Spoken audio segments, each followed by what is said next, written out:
Hey, what's going on, everybody? Welcome back to the channel. Real Sports Updates here. Back again with another video. So the rookies are at camp now. Finally back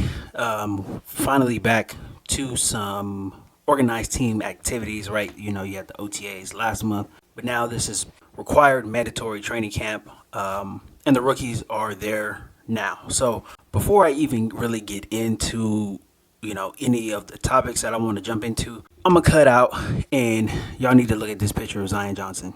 Look at how the first round pick arrived at camp. This dude is ready. He is ready. Ready. Now, a lot can be said about who's gonna have the biggest impact as far as the rookies go for the Chargers. I firmly believe it's going to be Zion Johnson, for obvious reasons, right? He is coming in and filling a offensive line position that desperately needed an upgrade. So, his competition as far as, position wise goes, it's really not going to be there because at this point right now, he is the best right guard on the Chargers roster. He was one of the best right guards in college football last year. So he can come right in, translate those skills, obviously at a higher level, but I think he is going to have the biggest impact as far as the rookies go. One of the topics I wanted to dive into was, aside from Zion Johnson, who else is going to have the big impact, right? And, you could put Isaiah Spiller in there as well, too. Obviously he's going to be getting his touches. He's going to be getting his carry. So kind of, want to shy away from those two guys right there. But aside from those two guys, who else is going to have the biggest impact? And for me personally, I feel like JT Woods is the guy who can have the biggest impact for the Chargers as far as rookies go. And it's very, very, very simple. He's not going to be called on to do a lot this season. He's not going to be called on, to go one-on-one with tight ends or, to come down in the slot and go one-on-one with fast slot receivers. I don't think that he is going, to be doing that this year. I don't think it's going to be asked of him. I think his ceiling for the season, at least this season, right, is him being in coverage, right? And this was something that if you go back and you look at the tape, look at the Baylor tape, this was something that he did very, very well, right? He played a very, very good deep middle of the field. He kind of played the middle of the field like a center fielder in baseball. He's very, very adept at getting very deep, right? He gets deep. He does not let anything get behind him. And, if the ball is thrown in his vicinity, he is a ball hawk. He can go up and intercept the ball. Now he's slender, and, I see a lot of people, when the Chargers drafted him, I've seen a lot of people complain about that. I think it's going to be to his advantage. Obviously not when it comes to hitting. I don't think he should just, come down in the box and try to square everybody up. But I think, his build can be a huge advantage in coverage just because he's kind of built like a basketball player. He can jump a little bit as well, too. So he really does remind me of a basketball player in pads. But I think his natural instincts to cover the middle of the field, right? His natural instincts to be able to read the quarterback. I think those are really, really going to do him well in the NFL. And he's a speedy guy as well, too. So he has the speed to recover if he does get beaten in the middle of the field, or, if somebody busts a coverage and it's up to him to save a touchdown. I have confidence that he can do that. So, I think he is going to have a pretty good impact just based off of what is asked of him. You obviously have Derwin James, a safety. You have Nasir Adderley. Both of those guys are veterans. Both of those guys are going to take care of business.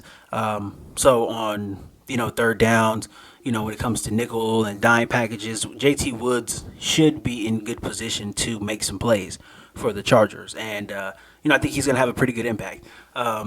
Another guy who I feel could have impact if called upon is Jamari Sawyer. Now, obviously, I made a video about him. It was after draft night, I believe. And, I was very impressed with his tape from college. I was very impressed with, his play when it came to big matchups, right? When it came to Alabama, when it came to Michigan, when it came to South Carolina, the really big matchups in the SEC, I was very impressed. Like, he held his own against guys who are playing in the NFL and that are going to play in the NFL as well, too. So I was very impressed with him. Now, I do think that he is a extra lineman. I don't think that there's a starting spot for him right now, but I do think he can have an impact if called upon, right? He can be the extra lineman, near the goal line, or when it's time for a quarterback sneak and it's time to get a first down on 3rd and 1, 4th and 1. I think Jamari Sawyer is a guy you can run in there, plug him in, and he can move people out of the way. So very, very excited for those two guys. I think they can have a very I don't want to say huge impact, but I think that they can have a very big impact as far as situationally for the Chargers. I do think those guys can have a positive impact for the Chargers overall. But this team is very talented, and I don't think that there is going to be a lot of positions up for grabs, especially in training camp. So I think it is incumbent on these rookies to come in and just try to fit the system, right? Try to fit the culture. Try to be the guys who are asking questions, right? Try to expand your knowledge and just be ready for a opportunity, be ready for a situation to happen, right? We all know how Justin Herbert made his debut, right? Freak accident, right? The Tyrod Taylor thing, the team doctors puncturing his lungs. He didn't know he was going to play until a minute and a half before kickoff. So I think these guys, they have to be ready for not that specific situation, but possibly a similar situation when it comes to injuries and things like that. But they should be expanding knowledge. They should just walk into the building with the open head, right? Just be able to put all that knowledge in there and close it up at the end of the day, and then go in there the next day, open your head up, get more knowledge. That's what they should be doing right now, and I think that they are.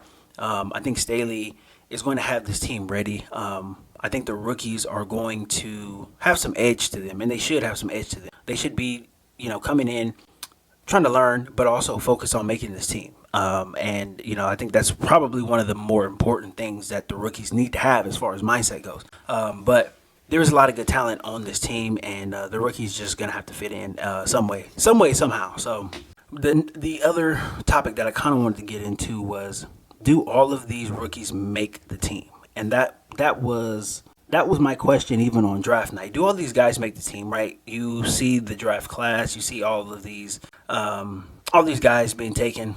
And like I said, the Chargers are a talented team. They do not have a lot of room. They do not have a lot of space as far as coming in and guys being drafted and starting right away, right? The Zion Johnson, that's not, a typical thing, right? He's one of the best players in the draft. He's going to come in and he's taking over a position that needed help. But as far as pretty much all the other positions, across the board, offense, defense, there's veterans there who are ready to play, who are ready to, try to get to the next level as far as team success goes with the Chargers. So these rookies have to come in and they need to perform. And obviously the number one place that, a lot of rookies get a lot of their first NFL action is on special teams. So these guys are going to have to perform on special teams, right? All of the DBs, the Dean Leonards, the JT Woods, Xander Horvath, these guys are going to have to perform on special teams in order for them to see more action, right? They need to thrive in that, and they need to not only, just accept a special teams role, but you should want to be the best you can be at that special teams role, right? Now, none of the players coming into the league really want to play special teams, but because of roster restrictions in the NFL, you're going to have these guys playing special teams. So I think, as far as depth goes, if these guys can embrace their special teams roles and really, really, really want to improve from week to week in their roles, then I think, this rookie class is really going to work out. But to me, it only works out if that happens, because these guys are going to be playing special teams. They're not going to come in. They're not going to start. Most of them are not going to start. So, you're going to have to cut your teeth with special teams, right? Giving extra effort, just being ready to hit somebody, right? Being ready to make that block, right? Being ready to just go out there and, even if you do your job, don't hold anybody, right? Don't be the reason why a touchdown is called back on special teams, right? Kickoff, punt return, whatever it is. Don't be that guy, you know what I'm saying? Don't be that guy that crosses the field and, leaves your lane wide open and gives up a touchdown on a kick return or a punt return. Just don't be that guy. I think if they embrace the special teams role, and I think that they will, right? There is a new special teams coordinator in town. The last one was fired unceremoniously right after the Week 18 loss to the Raiders. And, that didn't happen just because, right? I think that happened because Brandon Staley wants all three phases pretty much working at the same level, because as good as the offense was last year, defense was not great. Special teams was okay. They had their moments, pretty much middle of the pack, but I think he wants all three phases working at the same level. And this is why you have a new special teams coordinator. And this is why he's probably going to be preaching the importance of special teams to these rookies. That's probably what they're going over just, the first few days of camp. Easy.